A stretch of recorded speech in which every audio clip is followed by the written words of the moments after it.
মান্নার কেরিয়ারে শান্তকানা মাস্তান one of the biggest hit cinema. কিন্তু আপনি জানেন কি মুভিতে ঘটে যাওয়া এমন কোন ঘটনার প্রেক্ষাপটে মুভির নাম পরিবর্তন করে নতুন নামকরণ করা হয় শান্তকানা মাস্তান? আর এই মুভির পূর্বের নামই বা কি ছিল? চলুন সেটাই খুলে বলা যাক।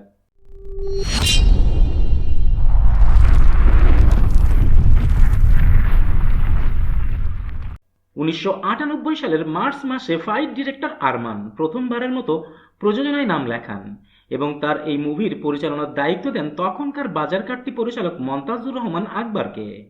আর পরিচালক আকবর ও প্রযোজক আরমানের এই মুভির নায়ক হিসেবে প্রথম পছন্দই ছিলেন নায়ক মান্না, এবং মুভির নাম ঠিক করা হয় কে অপরাধী। সেই হিসেবে প্রযোজক সমিতিতেও এই নামটি এন্ট্রি করানো হয় এবং এরই ধারাবাহিকতায় কে অপরাধীর শুটিংও শুরু হয়ে যায় পুরোদমে।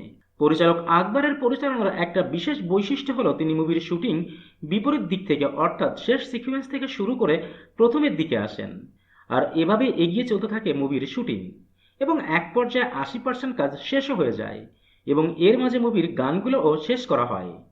এবং তখন পর্যন্ত মুভির নাম ছিল কে অপরাধী। কিন্তু নাম নিয়ে আকবরের ভিতরে বরাবরই একটি অপছন্দ অপছন্দ ভাব ছিল। আর মুভির শেষ দিনের শেষ দৃশ্যের শুটিং ছিল মান্নার বোন নাসরিনকে উত্ত্যক্ত করার প্রতিবাদে ড্যানি রাজের সাথে মান্নার সংঘর্ষের এক পর্যায়ে মান্না ড্যানি রাজের শরীর থেকে একটা হাত আলাদা করে ফেলে। ঠিক সেই মুহূর্তে মান্নার বাবা হিসেবে নায়ক রাজ রাজ্জাক মান্নার সামনে এসে দাঁড়ায় এবং তার প্রথম ডায়লগটা ছিল অনেকটা এরকম: এখন থেকে আমি রাস্তায় বের হলে লোকে বলবে ওই দেখ হাত কাটা শান্তর বাবা যায়। আর শুটিং চলাকালীন সময়ে ডিরেক্টর মন্তাজুর রহমান আকবর চিৎকার করে বলে ওঠে পাইছি, এবং প্রযোজক আরমানের প্রশ্ন ছিল কি পেয়েছেন বস? আকবরের উত্তর শান্ত কেন মাস্তান। আর এভাবেই কে অপরাধী হয়ে ওঠে শান্ত কেন মাস্তান। আর এই মুভি ছিল 1998 সালের বছরের সেরা ব্যবসা সফল সিনেমা।